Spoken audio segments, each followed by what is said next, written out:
खरोखरच ही कोल्हापूरमध्ये ही लोकप्रिय घोषणा आहे, मान गादीला आणि मत मोदीला. हा सन्मान आम्ही बाळगतोय. मात्र आज दुर्दैवानं महाविकास आघाडीच्या उमेदवारांनी ज्यावेळी अर्ज भरला त्यावेळी त्यांचा सन्मान राखण्यासाठी राज्यातला एकही वरिष्ठ नेता आला नाही. खरं म्हटलं तर तो त्यांचा अपमान केला का काय अशी परिस्थिती झाली. खरं म्हटलं तर कोल्हापूरच्या गादीचा मान राखायचा असता तरी राज्यातला तिन्ही पक्षातला कोणी ना कोणीतरी नेता यायला पाहिजे होता. या उलट माझ्या उमेदवारी अर्ज भरण्यासाठी महाराष्ट्राचे मुख्यमंत्री एकनाथ शिंदेसाहेब, उपमुख्यमंत्री अजित पवारसाहेब हे स्वतः जातीनं आले. आणि मग निवडणूक ही गांभीर्याने घ्यायची असते. कदाचित काँग्रेस पक्षानं आता ठरवलेलं नाही. ही जागा गेलेली आहे असं काय वाटते, कदाचित त्यांना वाटते काय माहिती नाही. पण जागा निवडणूक लढवणं ही गोष्ट वेगळी. पण जो उमेदवार फॉर्म भरणार आहे त्यांचा किमान सन्मान या निमित्तानं राखायला पाहिजे होता.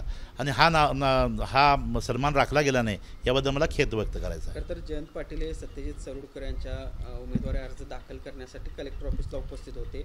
मात्र महाराजांच्या शक्ती प्रदर्शन किंवा त्या रॅलीमध्ये ते सहभागी झाले नाही. कसं बघता या एकूणच विरोधाभास? खरं म्हटलं तर सत्यजित पाटील साहेबांची उमेदवारी कदाचित जयंत पाटील साहेबांना महत्त्वाची वाटली असेल. महाराजांची उमेदवारी ही कदाचित राजकीय बळी देण्यासाठीच उभा केली का काय ही शंका मी वारंवार व्यक्त करत होतो. या उमेदवारीचा अर्ज भरण्याच्या त्यांच्या उपस्थितीनुसार मुळे ते सिद्ध होते असं माझं मत आहे. मुख्यमंत्री 2 वेळा कोल्हापुरामध्ये आलेले आहेत. कोल्हापूरच्या एकूणच जयंत पाटलांचं असं मत आहे मुख्यमंत्र्यांना वारंवार यावं लागेल तोपर्यंतचं समाधान. मुख्यमंत्री वारंवार जिथं महायुतीचे उमेदवार आहेत तिथं जाणारच आहेत. जयंत पाटलांची गोष्ट खरी आहे. त्याचं कारण असं आहे, मुख्यमंत्री ज्यावेळी मुख्यमंत्री झाले त्याच्या आधीपासून ते कार्यकर्ता आहेत. म्हणून आज ही मुख्यमंत्री झाले तर ते कार्यकर्ता म्हणून वावरतात. आणि जिथं जिथं उमेदवार आहेत त्या प्रत्येकाला विजयी करणं. मग ते दिवस बघत नाहीत, रात्र बघत नाहीत. कोल्हापूरमध्ये आल्यानंतर आपल्याला बघितलं असाल पहाटे 6 वाजेपर्यंत ते लोकांना भेटत होते.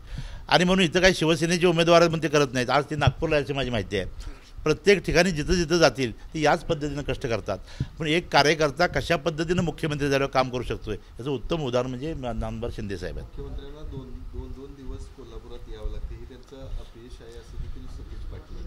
कोल्हापुरात तर येतातच ते, पण त्याचबरोबर जिथं महायुतीचे उमेदवार आहेत. आता नागपूरला काय माझे महायुतीचे उमेदवार आहेत, शिवसेनेचे नाहीत, पण तिथेही ते जातात.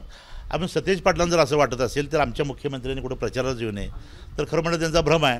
एवढे मोठे नेते आल्यानंतर कदाचित ते त्यांच्या पायाखालची वाळू घसरली असेल म्हणून त्यांचं वक्तव्य असेल. आणि मुख्यमंत्री किती वेळा यावेत यापेक्षा ते नेते येणार का नाही ही चर्चा कोल्हापूरमध्ये आहे. तर राज्यातले नेते आज उपस्थित राहू शकले नाहीत. तर सतेज पाटील होते. तर स्थानिक नेत्यांचं आपलं महत्त्व वाढवण्याचा प्रयत्न दिसतो. स्थानिक नेत्यांच्या महत्त्व वाढवण्यासाठी जी निवडणूक आहे. खरं म्हटलं तर या निवडणुकीला स्थानिक नेत्यांनी उभारलं असतं तर ही निवडणूक जोरदार झाली असं म्हटलं असतं. पण ते उभारले नाहीत. मी कायम आरोप करतो की राजकीय महाराज साहेबांचा राजकीय बळी द्यायचा म्हणून त्यांनी उमेदवार त्यांना उभा केलं आहे.